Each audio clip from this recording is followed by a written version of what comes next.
1.5 લાખ રૂપિયા લઈ તો એક ટંકનું 15 લીટર દૂધ હાલે, એક ટંકનું 15 લીટર, અને હવારમાં 15 અને હાજે 15 એટલે 1.5 મણ દૂધ થયું. એ મહેસાણાની ભેંસ તમારા ઘરમાં હોય, મારા ઘરમાં હોય, અને દિવાળીનું બેસતું વર્ષ આવે એના હિંગડા રંગી દો પણ પૂજવા કામ લાગે. એ ડેરીમાં દૂધ હાલવા કામ લાગે. અને તમારે પૂજવું હોય તો ગાય માતાની જરૂર પડતી. એટલા માટે કે ગાયને રૂવાટે રૂવાટે 33 કોટી દેવોનું સ્થાન આવેલું છે. આપ સૌ આમ તો અમારા ગામના માણસો એ બોલાવી લઈએ ને અમે, આજુબાજુના તો તમારી જરૂર ન પડે એટલા બધા મંડપ ભરાઈ જાય. પણ તમને પાટણ થી અમદાવાદ થી કેમ બોલાવ્યા? તમે ગાય સમાન છો, તમે પૂજવા લાયક છો, એટલા માટે બોલાવ્યા છે. બોલો સદગુરુ મહારાજ. આપ સૌ અહીંયા આવ્યા છો.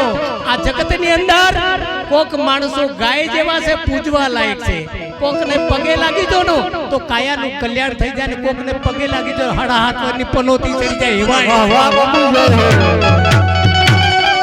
એટલે આપ સૌ અમારે આગળ આવ્યા છો ત્યારે ગાય સમાન તો પૂજવા લાયક છો, અપકારીએ છીએ તમને અમે.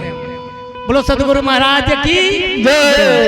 હવે આ સમય કલિયુગનો આવી ગયો છે, આપ સૌ જાણો છો.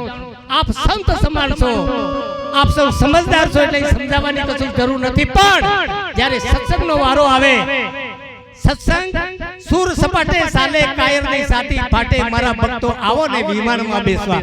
આ સત્સંગનું વિમાન ચાલે અને સત્સંગના વિમાનનું આયોજન કરનાર ઘણા બધા છે. પછી વાત થઈ ડ્રાઈવરની વાત થઈ હતી. મારા શ્રીએ કહી હતી, મને બરોબર યાદ છે. ડ્રાઈવર ગાડી ચલાવે, એક્સપ્રેસ ગાડી જતી હોય, અહીંથી બોમ્બે જતી હોય, 200 માણસો ઊંઘી જાય પણ એની પરવા નહીં. પણ તારે કોણ? ગાડીનો ડ્રાઈવર તારે છે. એટલે ડ્રાઈવર ઉપર આધાર રાખીને આપણે ચાલવાનું છે. બોલો સદગુરુ મહારાજ કી જય. હવે આપણે બધા એમ સમજીએ છીએ, ઘણા બધા ભણેલા ગણેલા વિચાર કરીએ છીએ કે હવે વિકાસ થયો છે, વિકાસ. પણ સંતો વિકાસની પાસે વિનાશ આવી રહ્યો છે. થોડા સમયની અંદર ભગવાને માણસ બનાવ્યું, ઢોર બનાવ્યું, પશુ બનાવ્યું, પક્ષી બનાવ્યું, બધા જ બનાવ્યા. એ વખતે વિચાર કીધો આ ઢોર હતો ને મૂગો પ્રાણી કહેવાય.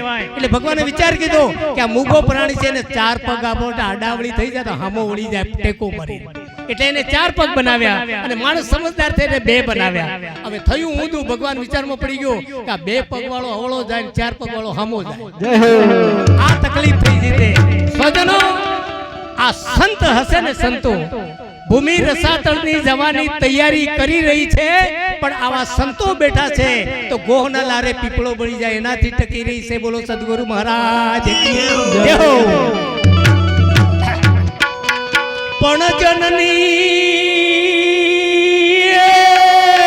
એ જનની તું જણે તો જણ જેને ભક્ત દાતા કાસુ. અરે નહીં તો રેજે કુખવા જણી હે તારું મત ગુમાવી સનો.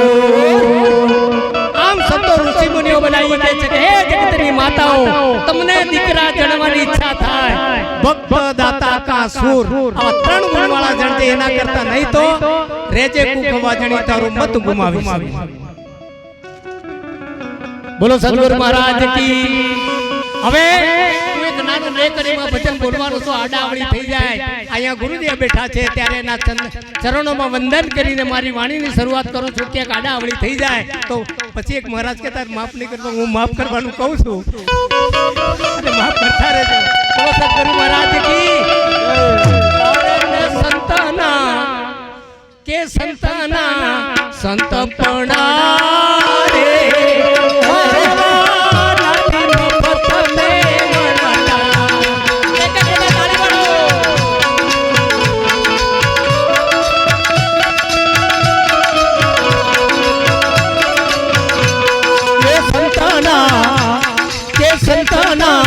સંતપણા રે માનવા નથી મફત મે મળતા સત્તા.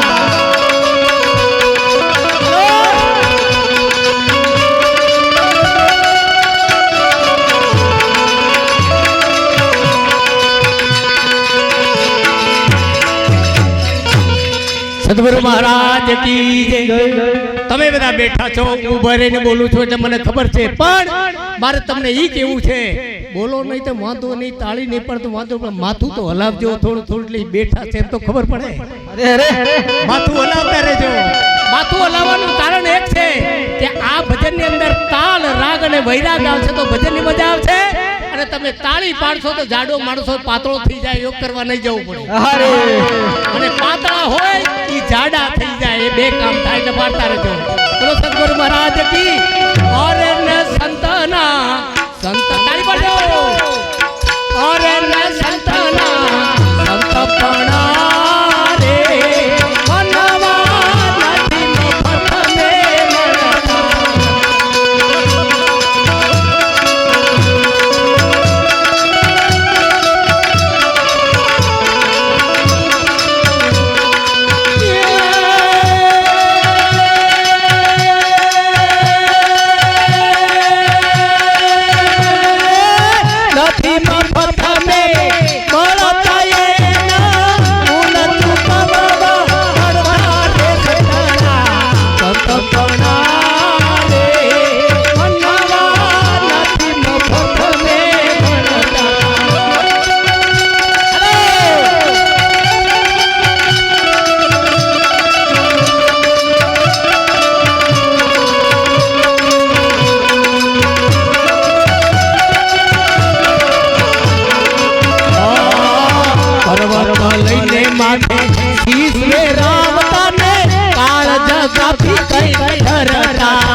સદગુરુ મહારાજ કી જય.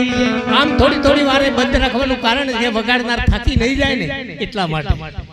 વગાડનાર એક છલાંગમાં થાકે તો થાકી જાય ને, આખી રાત વગાડતે. ત્યારે આ ભજન મારે આખું કેવું નથી, માત્ર ને માત્ર એક જ કડી એના ભજનના મારે પ્રાણ તમારી આગળ રજૂ કરવા છે. આપણા ગુજરાતમાં જલારામ બાપા વીરપુરમાં કિચ્છો બની ગયો. સંતના સંત બનારે મનવા નથી, એકલા વેશ ધારણ કરવાથી નહીં પણ એના લક્ષણો હોવા જોઈએ. સંતના એને સંત કહેવાય. ત્યારે વીરપુરમાં જલારામ જલિયાણ જોગી એમનું એક એવું નેમ ધારણ કીધું હતું કે મારે આંગણે આવેલો અતિથિ નિરાશ થઈને જાય નહીં. અખિલ બ્રહ્માંડનો નાથ ને એમ થયું કે એની કસોટી કરવી છે, અને અખિલ બ્રહ્માંડનો નાથ ત્યાં રાત્રે આવે, ત્યાં જલિયાણી જોગીને ત્યાં આવીને બેસે. મહારાજ પધારો પધારો પધારો, આસન આપે બેસવા. મહારાજ તમારા માટે જમવાનું શું બનાવું? મહારાજ કહે કે હવે હું જમીને આવ્યો છું, જમવાનું થઈ, પણ એક માગણી કરવા માટે આવ્યો છું. ઈ વખતે માગણી કીધી. બોલો બોલો તમારે શું માગવું? રાજપાટ જે માગવું હોય તું આપી દઈશ. જલિયાણ જોગી વિચાર કરીને બોલજે, આગળ પાછળ વિચાર કરીને બોલજે. ત્યારે હા મહારાજ જે માગો એ આપી દે. તમારી ધર્મપત્નીને મને દાનમાં આપો, હું ગયડો થયો છું સેવા કરવા માટે.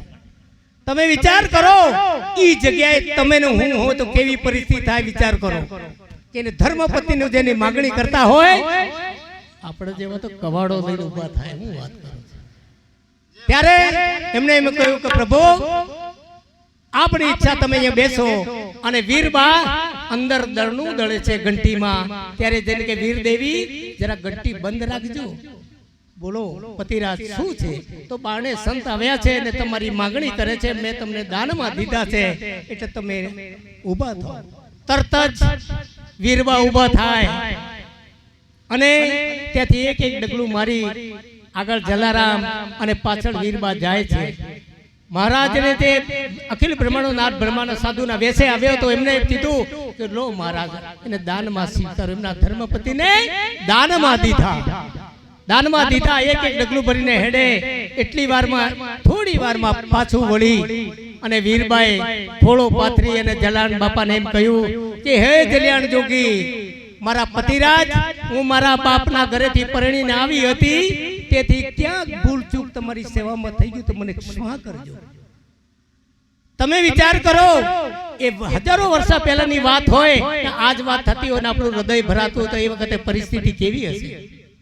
અને એ વખતે ત્યાંથી ધીરે ધીરે ધીરે ધીરે નીકળે છે અને આખા મંદિરમાં મેળે મેળે ઘંટ વાગવા માંડ્યા, મેળે મેળે નગારા વાગવા માંડ્યા. એને સંત કહેવાય. એ સત્યનો વિજય થાય છે. બોલો સદગુરુ મહારાજ કી.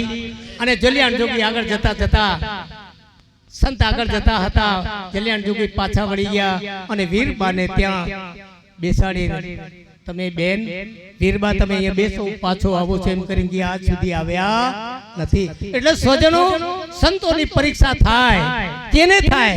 સત્ય ઉપર ચાલતો એની થાય, બીજાની થતી નથી. એટલે આપણે આગળ કહેવાય ગયું કે મહારાજ આપણી વચ્ચે આજે નથી, પણ આપણી વચ્ચે બેઠા છે. તમે અંતર ધ્યાન કરો તો એમના દર્શન થશે. બોલો સદગુરુ મહારાજ કી જય. ફરીવાર આપ સૌ એટલે દૂર થયું, પાટણ સુધી ઠેઠથી મારી જોડે બેઠા હતા. મેં પૂછ્યું ક્યાંથી? તો પાટણ થી આવ્યા. ક્યાં પાટણ, ક્યાં ડુંગરપુર જિલ્લો, ક્યાં રાજસ્થાન. અને આ સંતોનો કામના મેળાવડા થતા રહે અને વધારે ને વધારે સંખ્યામાં, વધારે સંખ્યામાં સંતોનો મેળાવડો થાય એવી મારી પ્રાર્થના. અને ફરીવાર અમારા ગામની અંદર આવ્યા, ક્યાંક તમને તકલીફ પડી હોય રસ્તામાં આવતા કે આ કે તે કે એવું અજુગતું દેખાયું કે અમારું માની અને માફ કરજો. સદગુરુ મહારાજ ધન્યવાદ.